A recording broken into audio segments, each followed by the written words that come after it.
The British royal family sits atop one of the oldest institutions in the world. For over a century, they've maintained their position through careful image management, strategic marriages, and an iron grip on their public narrative. But behind the gilded gates and waving hands, there's a story of constant reinvention, public scandals, and a family struggling to adapt to a changing world. The Windsor name itself tells you everything you need to know about how this family operates. It's a manufactured identity, born from panic and reinvention during the chaos of the First World War. And perhaps that's fitting, because the story of this family has always been about survival at any cost, about maintaining an image while the truth crumbles behind palace walls. The name that never was. In the summer of 1917, London was being bombed by German aircraft called Gotha bombers.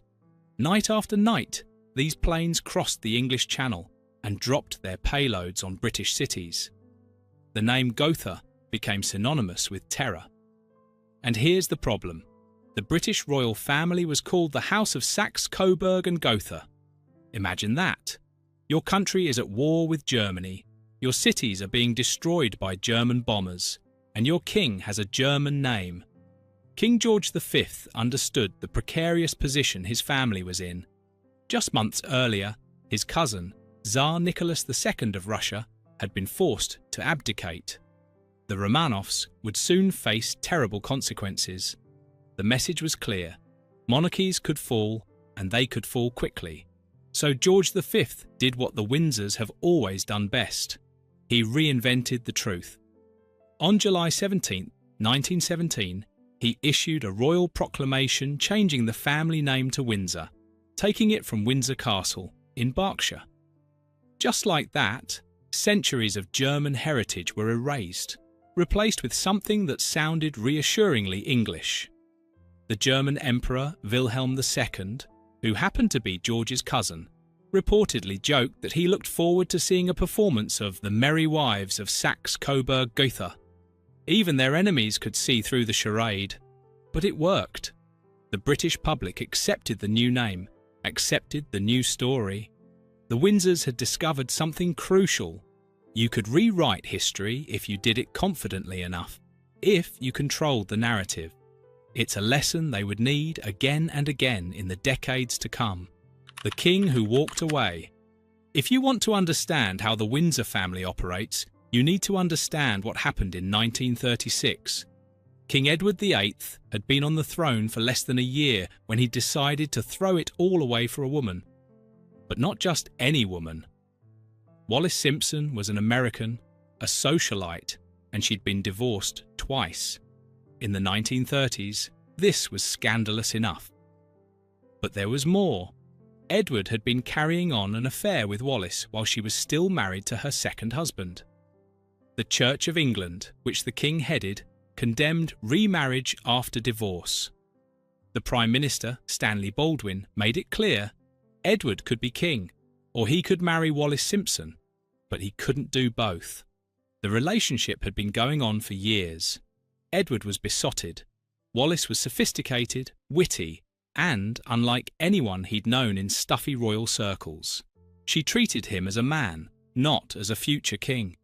She teased him, challenged him, made him feel alive in ways the rigid protocols of court life never did. But Wallis came with complications.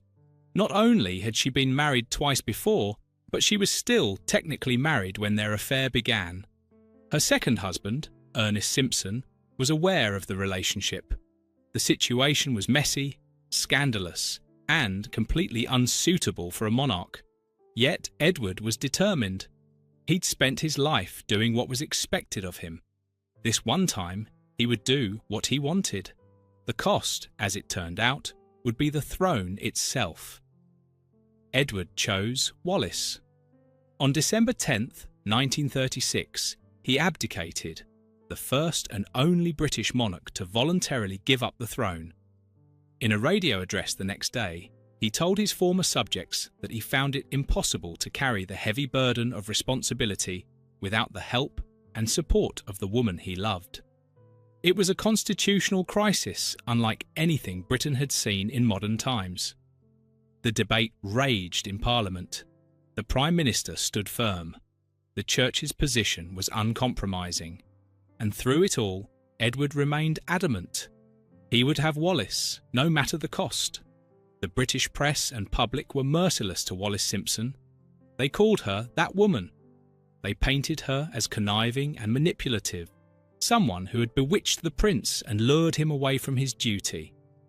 Some whispered about her appearance and demeanour, pointing to what they described as her masculine features, her square jaw, her deep voice. The cruelty was bottomless, relentless. What the public didn't fully understand at the time was how unsuitable Edward had been for the role of king in other ways. He was impulsive, resistant to the rigid protocols of royal life.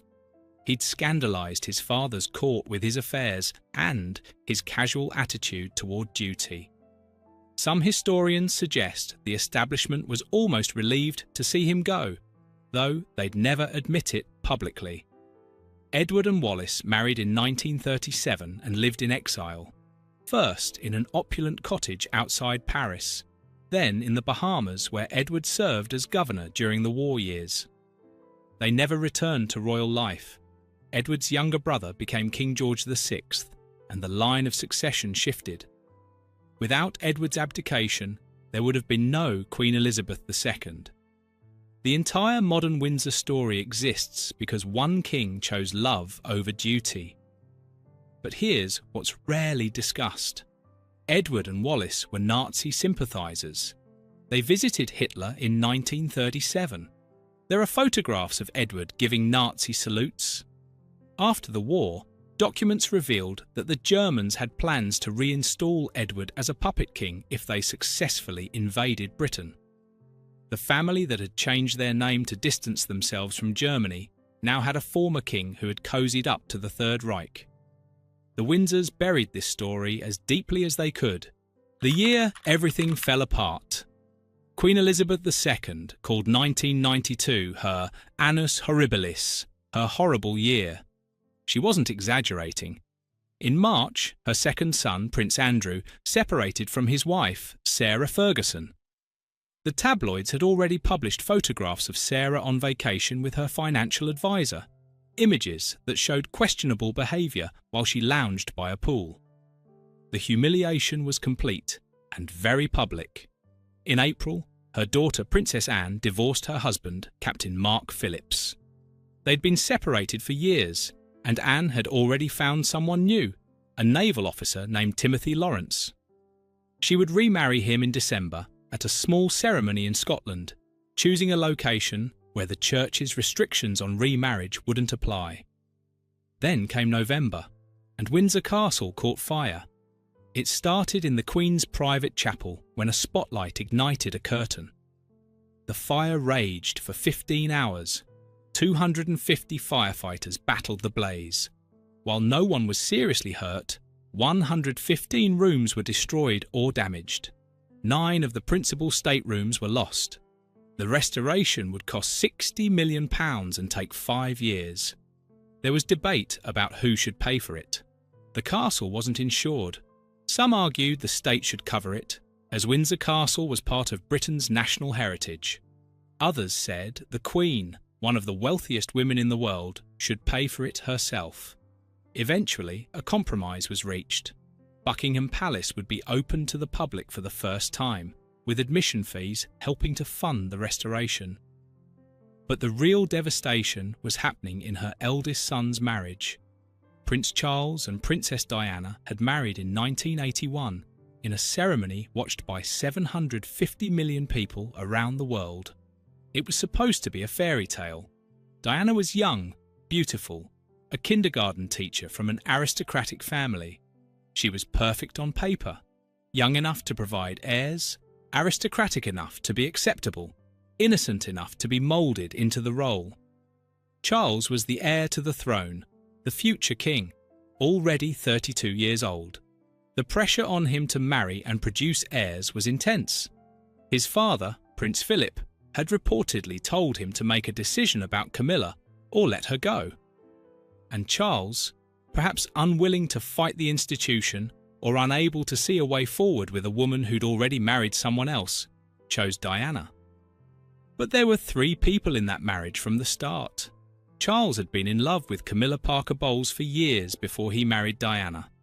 They'd met in the early 1970s at a polo match. Camilla was funny, earthy, confident. She shared Charles's interests in country life and traditional pursuits. They were well matched, but Camilla wasn't considered suitable for a future king. She wasn't virginal, which was apparently still a requirement in the 1970s. She came from the gentry, not the aristocracy. And perhaps most importantly, she didn't seem to want the role of princess. So Camilla married someone else, Andrew Parker Bowles, in 1973. Charles, under pressure to find a suitable bride, eventually chose Diana Spencer, the younger sister of a woman he'd briefly dated. Diana was 19 when they got engaged.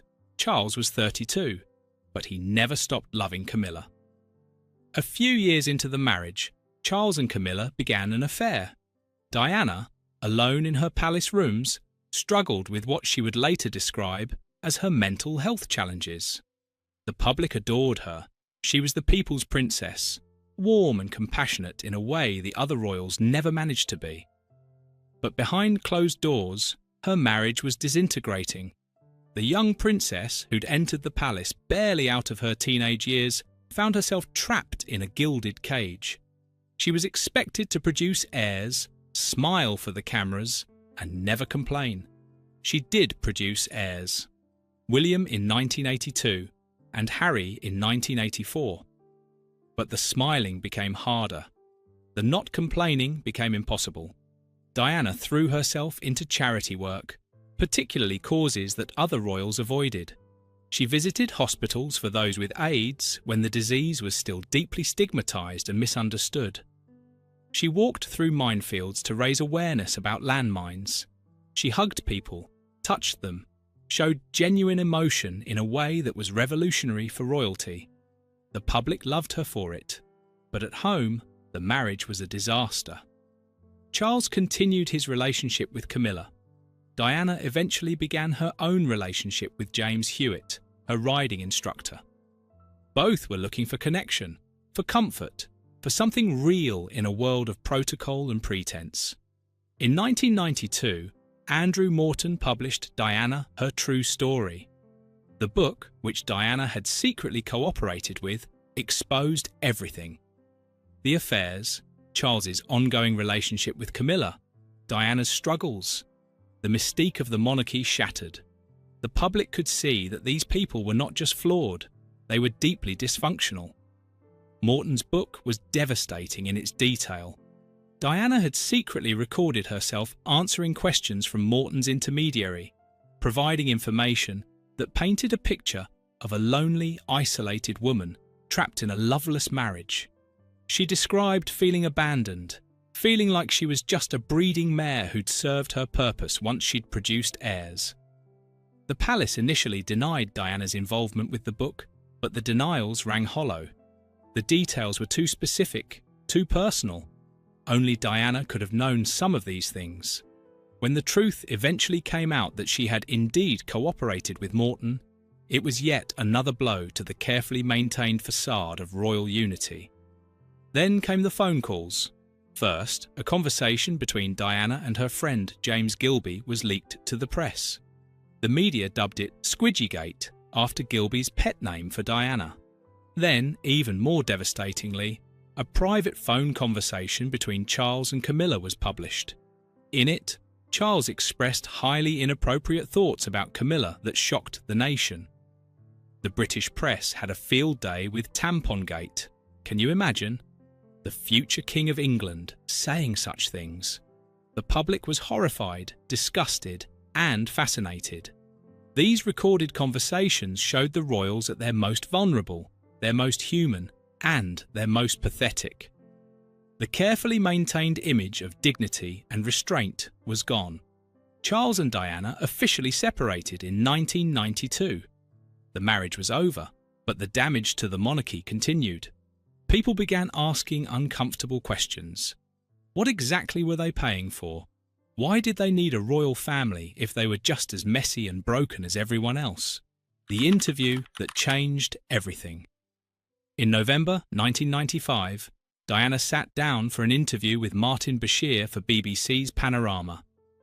23 million people in Britain watched it. What they saw was a woman telling her truth, unfiltered and unafraid. Diana spoke about her struggles after the birth of her sons. She talked about her marriage, about feeling abandoned, and then she said the words that would define the scandal. Well, there were 3 of us in this marriage, so it was a bit crowded. The palace was blindsided. They hadn't approved this interview. They hadn't controlled the narrative. Diana had gone rogue, and she'd done it in front of the entire nation. The Queen responded by writing separate letters to both Charles and Diana, urging them to finalise their divorce. The message was clear. This circus needed to end. The divorce was finalised in August 1996. Diana kept her apartments at Kensington Palace and received a settlement of around £17 million. But she lost the title, Her Royal Highness. She was simply Diana, Princess of Wales. Years later, an investigation would reveal that Bashir had used forged bank documents to convince Diana to do the interview, making her believe people close to her were being paid for information about her. The BBC apologised for these clear failings, but by then, Diana was gone, and the damage was permanent. The tunnel in Paris. The summer of 1997 should have been a new beginning for Diana. She was dating Dodi Fayed, son of Egyptian billionaire Mohammed Al Fayed, owner of Harrods department store and the Ritz Hotel in Paris. Dodi was handsome, charming, and generous. He showered Diana with gifts and attention. They'd met through his father, who'd invited Diana and her sons to vacation on his yacht in the south of France in July. Dodi joined them, and something sparked between him and Diana. After the boys returned to their father, Diana and Dodi continued the vacation together, cruising the Mediterranean on Mohammed's yacht, the Jonikal. The relationship moved quickly. There were rumours of an engagement, though those close to Diana later said she wasn't serious about marrying Dodi. He was fun. He was a distraction. He made her feel desirable again after the humiliation of her divorce. But the paparazzi never really left Diana alone. They'd discovered they could make hundreds of thousands of dollars selling photographs of the princess. A single photograph of Diana could be worth tens of thousands of pounds, sometimes more if it caught her in an emotional or private moment. They followed her everywhere, on motorcycles and in cars, shouting at her, trying to provoke emotional reactions that would make more valuable pictures. Diana had complained about it for years. She said they made her cry deliberately because tears made better photographs. On the night of August 30th, Diana and Dodi flew from Sardinia to Paris. They went to the Ritz Hotel, owned by Dodi's father, but even there they couldn't find peace. Paparazzi waited outside. When Diana and Dodi tried to leave around midnight, they used a back exit and got into a Mercedes driven by Henry Paul, the hotel's head of security. The paparazzi were already there, ready to chase them. Trevor Rees-Jones, Dodi's bodyguard, sat in the front passenger seat. Neither Diana nor Dodi wore seatbelts. Henry Paul had been drinking, though no one in the car knew it at the time. What happened next has been examined, investigated, and theorised about for decades. The Mercedes entered the Pont de l'Alma tunnel at high speed, pursued by photographers on motorcycles. At 12:23 a.m. on August 31st, 1997, the car crashed into a concrete pillar. Henry Paul and Dodi Fayed were gone instantly. Trevor Rees-Jones survived, though he was severely injured. Diana was still alive. She had a severe head injury, but witnesses say she was conscious at first. Here's what haunts people. While Diana lay in that wrecked car, paparazzi surrounded the vehicle and took photographs. They didn't help first. They took pictures. It took nearly an hour to extract Diana from the wreckage. She was taken to the hospital, where doctors fought to save her life, but the internal injuries were too severe. At 4 a.m, Diana, Princess of Wales, was pronounced gone. She was 36 years old. The world's reaction was immediate and overwhelming. In Britain, people wept openly in the streets. Millions laid flowers outside Kensington Palace. The grief was so intense, so public, that it shocked observers. The famous British stiff upper lip had cracked. The outpouring of emotion was unlike anything Britain had seen in modern times. People who'd never met Diana felt her loss personally. She'd represented something to them: accessibility, compassion, a bridge between the distant royals and ordinary people. Losing her felt like losing that connection. The sea of flowers outside Kensington Palace grew and grew. Teddy bears, cards, photographs, candles. Strangers stood in line for hours just to add their tribute to the pile. Some people camped out overnight. The grief was real, visceral, and it caught the royal family completely off guard. The royal family was at Balmoral Castle in Scotland when they received the news. Their initial response was muted, private. They saw what happened as a private family matter, not a public one. They were wrong. The British public was furious at what they saw as cold indifference. Eventually, Queen Elizabeth gave a televised address, acknowledging Diana's impact and the nation's grief. Diana's funeral on September 6, 1997, was attended by over 2 million people along the procession route. Inside Westminster Abbey sat royalty, politicians, and celebrities from around the world. Elton John performed a rewritten version of Candle in the Wind. Her brother, Earl Charles Spencer, gave a eulogy that was barely concealed criticism of the royal family and the press. He described Diana as the most hunted person of the modern age and vowed to protect her sons, William and Harry, from suffering the same fate. When he spoke of Diana's blood family being there for her boys, it was understood as a rebuke to the Windsors. The applause that followed his words inside the Abbey was unprecedented, almost shocking in that formal setting. The investigation into the crash would go on for years. The French inquiry concluded in 1999 that Henry Paul had been under the influence, with a level 3 times the legal limit. They determined the Mercedes had been travelling at approximately twice the speed limit when it crashed. They also found evidence that the car had made contact with a white Fiat Uno in the tunnel, though the driver of that Fiat was never definitively identified. The paparazzi who'd been following Diana that night were initially charged with manslaughter in France. The charges were eventually dropped in 2002. 3 photographers who took pictures of the aftermath had their photos confiscated and were tried for invasion of privacy. But many people, including Dodi's father, Mohammed Al-Fayed, never accepted the official explanation. They believed what happened was not accidental, perhaps because she was about to marry a Muslim, perhaps because she knew too much, perhaps because she was pregnant with Dodi's child. Al-Fayed claimed the British Secret Services and even Prince Philip were involved. A British inquest in 2008 examined these conspiracy theories in detail. The jury concluded that the tragedy was caused by the grossly negligent driving of Henry Paul and the paparazzi vehicles. They found no evidence of coordinated plans, no evidence of pregnancy, no evidence of MI6 involvement. But conspiracy theories persist to this day. Some people cannot accept that someone so vital, so loved, could be gone in such a mundane way, the result of an impaired driver and aggressive photographers. The Prince's troubles. For years, Prince Andrew was known as the Playboy Prince. Tabloids called him Randy Andy.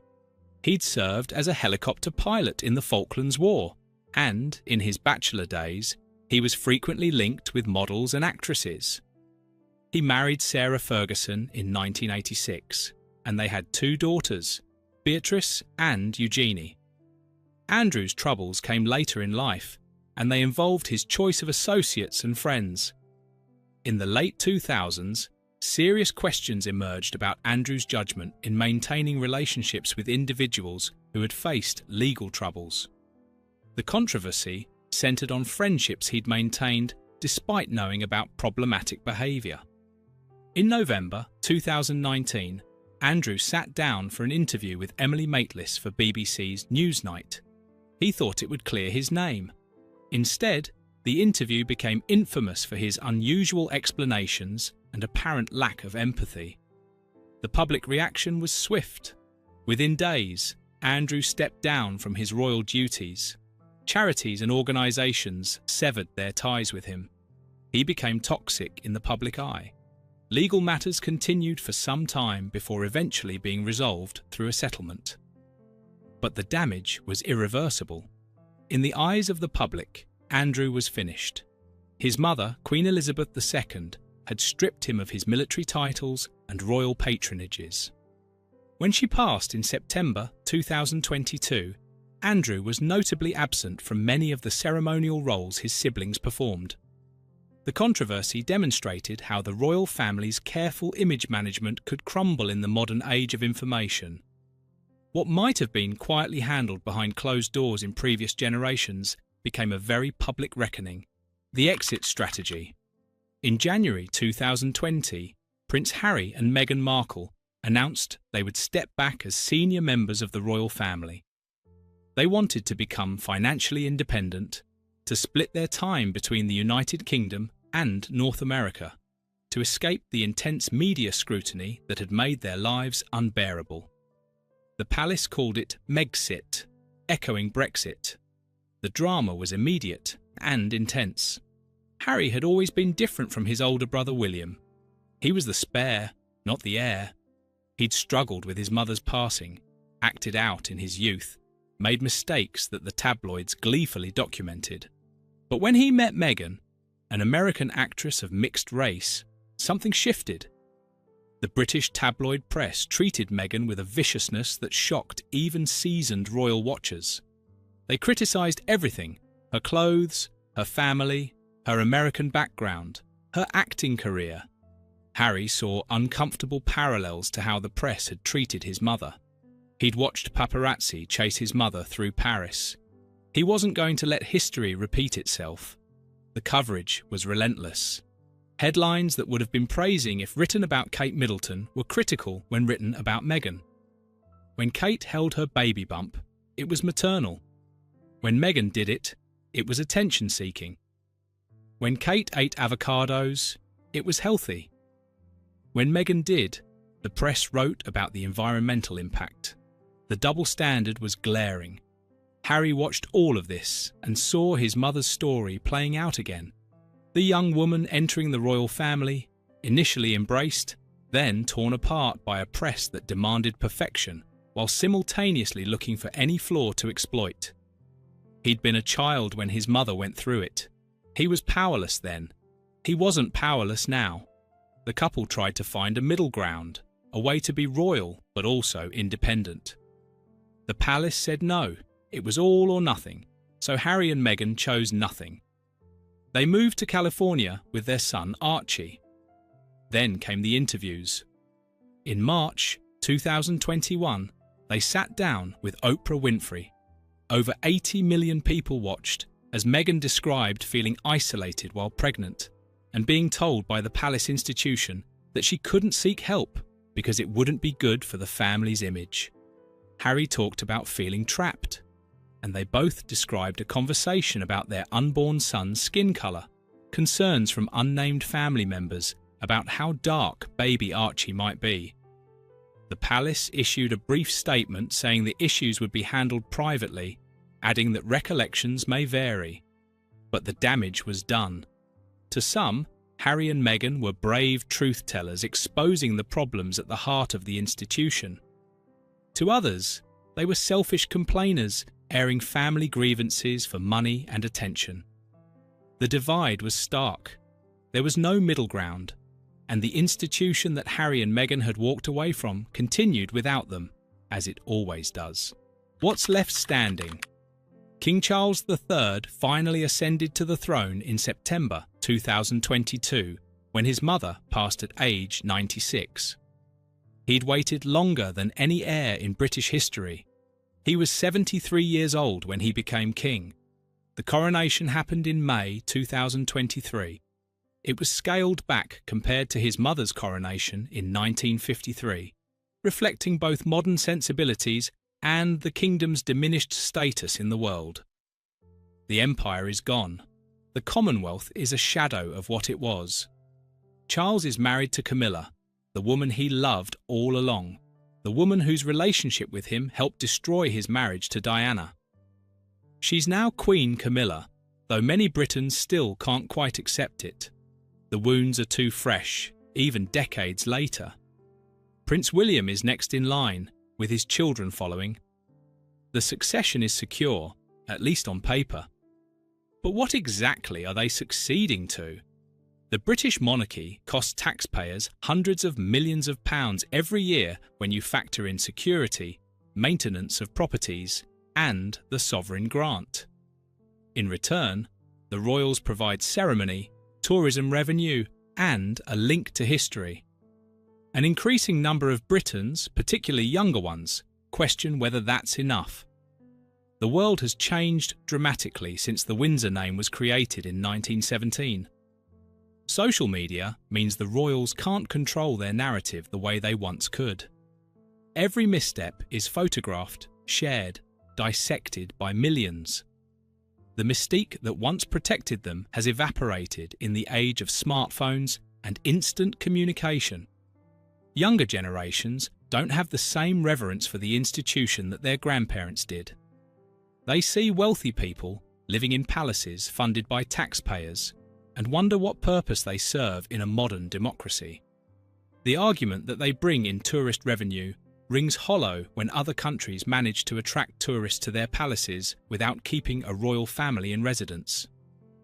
And the scandals keep coming.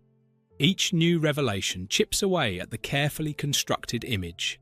Each time the family tries to move forward, the past reaches out and pulls them back. Prince Andrew is essentially in exile at Royal Lodge, his reputation destroyed. Prince Harry is in California, having chosen a different life entirely, though at what cost to his relationship with his family remains unclear. The Windsor name was created out of necessity, born from the panic of a king who understood his German heritage had become a liability. It was always a construction, a useful fiction. And perhaps that's what the monarchy itself has become, a beautiful, expensive fiction that Britain maintains because letting it go would mean confronting uncomfortable questions about identity, history, and what it means to be British in the modern world.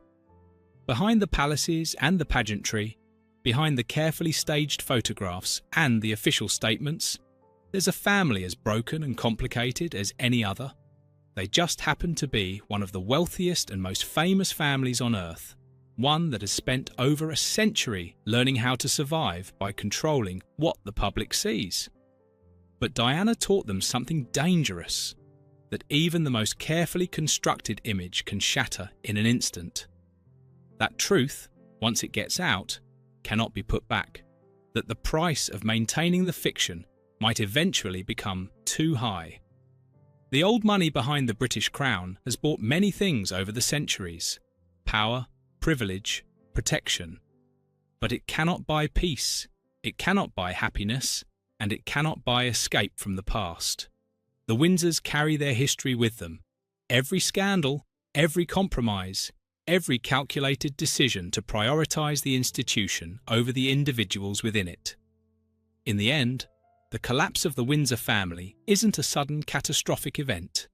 It's a slow erosion, a gradual loss of mystique and authority, scandal by scandal, generation by generation. They're still there, still royal, still wearing the crown, but the ground beneath them grows less stable with each passing year. If you enjoyed this video, please like and subscribe to our channel so you never miss out on more fascinating stories.